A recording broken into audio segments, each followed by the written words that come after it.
qu'est-ce que fait le connecteur exactement? Le connecteur, il permet tout simplement de pacifier la relation entre les équipes de vente et l'équipe ADV. Comment? Les équipes de vente travaillent dans Salesforce, c'est leur outil de prospection et pour closer du business. Et puis l'équipe ADV travaille dans Sage pour la facturation. Le connecteur sert à synchroniser les deux environnements. Dans quel cas de figure c'est intéressant de mettre en place le connecteur? Alors, quand est-ce que c'est intéressant de mettre en place le connecteur? C'est intéressant à partir du moment où les équipes de vente et les équipes administration des ventes ont besoin d'échanger de l'information. Soit quand on signe un nouveau client, on signe une nouvelle affaire, l'information, elle est d'abord évidemment dans les mains du commercial. Et l'idée, c'est qu'il puisse transférer de façon fluide cette information à l'équipe ADV sans avoir besoin de faire de ressaisie ou de double saisie. De l'autre côté, l'équipe ADV travaille dans son outil de facturation, elle facture, les clients payent, voire potentiellement peut avoir un peu de retard de paiement. Cette information va redescendre dans le CRM pour l'outil commercial, pour l'équipe commerciale. Donc exactement, le connecteur, qu'est-ce que c'est? Une application? Alors, oui, le connecteur, c'est une application qui va d'un côté prendre des informations dans Salesforce et les écrire dans Sage, et de l'autre côté, prendre des informations de Sage et les écrire dans Salesforce. Alors quand tu dis application, est-ce que c'est une application qu'il faut télécharger quelque part? Alors, c'est un module qu'on va installer dans l'environnement Salesforce, comme n'importe quelle application complémentaire dans le magasin d'applications compatibles Salesforce. Et puis, on va installer un module sur le serveur Sage du client qui va permettre de faire cette connexion entre les deux systèmes. Ok. Et comment ça se passe si jamais je rencontre un problème durant mon utilisation vis-à-vis du connecteur? Alors, s'il y a un sujet autour de l'utilisation du connecteur, on a bien entendu un support.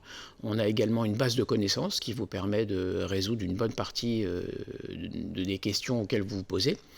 Et on est là pour ça, c'est dans le cadre de l'abonnement, c'est inclus avec l'abonnement, cette partie support et base de connaissances.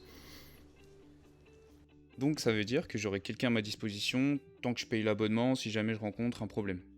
Exactement, exactement, vous avez le support de l'éditeur pour cette fonctionnalité-là.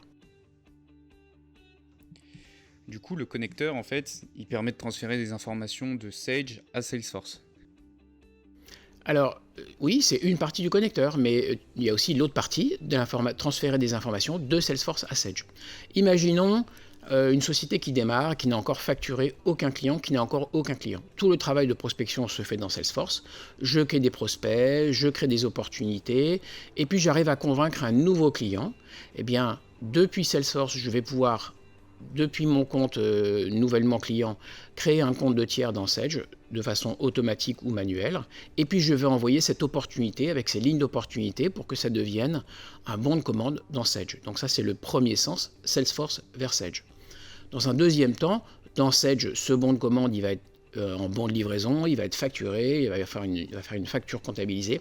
Les évolutions de ce document ADV vont redescendre dans Salesforce, ainsi que le statut de règlement de cette facture, pour que les commerciaux soient au courant de ce qui se passe. Alors, tu as un peu répondu à ma prochaine question avec cette idée de support si jamais on rencontre un problème. Mais concrètement, qu'est-ce que j'ai à la livraison une fois que j'ai pris un abonnement connecteur Sage to Salesforce?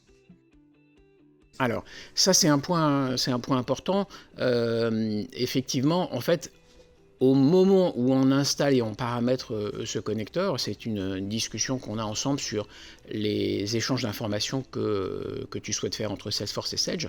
Et donc, en fait, on va déjà configurer l'ensemble des flux qui te sont nécessaires pour travailler. On a, en fonction des entreprises, certaines qui souhaitent que les commerciaux puissent envoyer des factures directement, et puis d'autres, ce n'est pas le cas. Donc, en fonction de vos processus métiers, de tes processus métiers, on va configurer le connecteur. C'est ça qu'on va te livrer au moment où on démarre. On va également faire l'ensemble de la récupération de l'historique des facturations. Dans la majorité des cas, on met en place un Salesforce nouveau avec un Sage ancien. On récupère l'ensemble de la base client, on récupère l'ensemble des factures, on synchronise les bases articles pour qu'il n'y ait pas besoin de faire de ressaisie dans Salesforce. Le connecteur, est-ce qu'il marche avec toutes les versions de Sage? Alors, il marche avec toutes les versions récentes de Sage, hein, ça fait plus de 10 ans qu'on fait ça. Il faut avoir une version aujourd'hui pour avoir toutes les nouvelles fonctionnalités, une version qui a moins de 4 ans de Sage. Ok, mais par exemple, ça marcherait avec Sage Innocent, Sage... Oui, c'est effectivement, merci cette précision, c'est spécifiquement Sage ligne 100, effectivement. Ok. Et imaginons que j'ai la version classique de Salesforce, est-ce que ça poserait un souci? Alors, en fait, ça ne pose pas de souci, c'est juste qu'on ne bénéficie pas de l'ensemble des nouvelles fonctionnalités que Salesforce propose en Lightning. Notre recommandation majeure, ce sera quand même de passer en Lightning. Ok, et alors aussi, il y a toute une partie sur votre site web qui indique qu'il existe une version mobile de Sage to Salesforce. Qu'est-ce que c'est? Ouais, alors en fait, on bénéficie de la puissance de Salesforce et du fait que Salesforce est une application native sur le mobile pour enrichir cette application et amener l'ensemble des informations à nouveau liées à la facturation et potentiellement au recouvrement, potentiellement à la visibilité des stocks, enfin toute l'information qui est dans Sage, qu'il est nécessaire de consulter pour le commercial pour bien faire son travail. Donc, avant de rentrer chez son client, il est sur son mobile, il va pouvoir vérifier les encours, les stocks, l'état des commandes, ce qui a été livré, ce qui n'a pas été livré, des informations qui sont en fait dans Sage, mais qu'on aura rapatriées dans Salesforce, et on profite des fonctionnalités et de l'application mobile de Salesforce pour donner accès au commercial depuis son application Salesforce. Donc, il n'y a pas quoi que ce soit téléchargé en plus. Exactement, c'est du natif avec l'application Et Salesforce. ça, c'est compris dans l'abonnement Sage to Salesforce. C'est compris dans l'abonnement. Il y a aussi des mises à jour récurrentes qui sont annoncées pour le connecteur. Est-ce que c'est des mises à jour qui se font à des dates clés, par exemple, ou on va dire c'est assez aléatoire dans l'année, il n'y a pas vraiment de date définie? Alors, sur l'historique des un peu plus de 10 ans maintenant d'expérience qu'on a avec ce connecteur, on a une moyenne de 2 mises à jour annuelles qui sont nourries en fait par nos clients. C'est-à-dire que ce sont nos clients qui nous demandent des fonctionnalités complémentaires, et c'est tout l'intérêt de cet abonnement.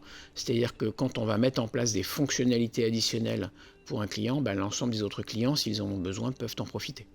Et donc pour ma dernière question, par rapport à ces mises à jour, est-ce que elles se font automatiquement ou c'est à l'utilisateur, on va dire, d'appuyer sur un bouton pour la déclencher? Alors, notre recommandation, c'est de nous solliciter. Pourquoi? Parce que ça nous permet de présenter les nouvelles fonctionnalités et de s'assurer de la bonne compréhension et de la bonne utilisation des nouvelles fonctionnalités et de la puissance du connecteur pour les clients. Donc, au travers de notre portail support, on fait une demande de mise à jour et on s'occupe de cette mise à jour.